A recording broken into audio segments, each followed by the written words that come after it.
नमस्कार दोस्तों, बात करते हैं क्या जो रूस के राष्ट्रपति पुतिन हैं वे यूक्रेन रशिया युद्ध को नहीं रोकना चाहते और वो क्या सीज फायर नहीं करना चाहते। ये बात थोड़ी सी ऐसे उठी कि अभी हाल में ही कल डोनाल्ड ट्रंप और पुतिन के बीच में 2 घंटे लंबी वार्ता हुई। उसके बाद पुतिन ने अपनी बहुत शर्तें रखी जो बहुत कड़ी थी। उन शर्तों को निश्चित तौर पर यूक्रेन, यूरोपियन देश और अमेरिका शायद ही माने। तो ये तो एक रीजन हुआ कि ये युद्ध विराम नहीं हो पाएगा, लेकिन इसके साथ साथ क्यों इंटरनल शांति के लिए भी, इंटरनल कंट्रोल के लिए, रूस में कंट्रोल के लिए पुतिन भी शायद ये युद्ध विराम नहीं चाहते। तो इसको हम समझने की कोशिश करते हैं। देखिए, पुतिन के बारे में कहा जाता है कि वो एक बहुत ही टफ निगोशिएटर हैं। अपने हर कदम को, हर चाल को बहुत सोच समझ के रखते हैं। वो अपने हर जो मूव है उसे बहुत जियोपॉलिटिकल जो घटनाएं होती हैं उसके हिसाब से करते हैं डिजाइन। वो एक टफ नेगोशिएटर हैं, दबंग हैं, फियरलेस हैं और पूरे विश्व मीडिया में उन्होंने अपनी एक पहचान भी बनाई हुई है, जिसमें उन्हें कहा जाता है the great grand master of geopolitical chess. यानी उनकी राजनीति समझ जो है, पकड़ है, वो बहुत इंपॉर्टेंट। तो अब समझते हैं कि आखिर वो कौन से रीजन है जिसके कारण शायद पुतिन नहीं चाहते कि ये सीज फायर हो। तो पहला इंपॉर्टेंट कारण है कि 3 साल से ये यूक्रेन और रशिया वॉर चल रहा है और इस वॉर के चलते पुतिन के पास ये मौका है कि पूरे रूस पर उनका कंट्रोल है, उनकी पकड़ है।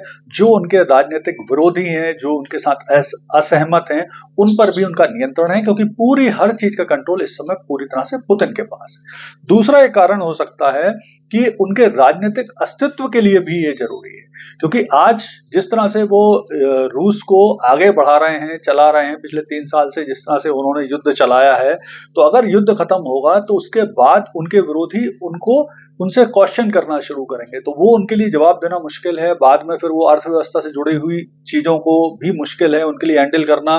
कितने सैनिक इसमें मारे गए हैं अभी तक ये बहुत स्पष्ट रूप से रशिया में उन्होंने जाहिर नहीं किया है, तो वो भी उन्हें बताना पड़ेगा। तो इस तरह से उन्हें परेशानी आ सकती है। इसके अलावा क्या हुआ है कि युद्ध के दौरान जो रूस की सैन्य सामान बनाने वाली कंपनियां हैं, उन्होंने काफी प्रगति करी है, काफी उनका जो राजस्व है वो बढ़ा है। इससे वहां पर अर्थव्यवस्था भी ठीक ठाक ढंग से चल रही है।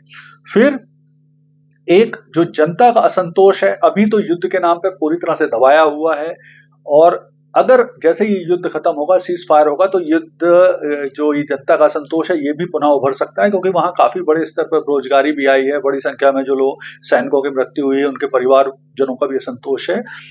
और अगला पॉइंट ये हो सकता है कि जो अंतर्राष्ट्रीय स्तर पर उनकी जो छवि बनी है, जो उनका इस समय इमेज पूरी दुनिया में बनी है, वो भी टूट सकती है। जिस तरह से वो एक टफ निगोशिएटर के रूप में पूरी दुनिया में उभर के आए हैं, और अमेरिका का जिस तरह से उन्होंने सामना किया है, जिस तरह से वो फियरलेस अपनी इमेज बना के रखे हुए हैं, वो भी टूटने का खतरा बनेगा। और सबसे बड़ी चीज, इन सारी चीजों के अलावा जो उनका जियोपॉलिटिकल प्रभाव है रूस का इस समय पूरी दुनिया में, वो भी खत्म होने की संभावना बनेगी। तो यानी कुल मिलाकर पुतिन की दृष्टि से शायद वो इस युद्ध विराम को नहीं चाहते, या कम से कम इसे 6 महीने 1 साल और आगे ले जाना चाहते हैं, जिससे पूरे रूस में उनकी पूरी प्रॉपर पकड़ बनी रहे।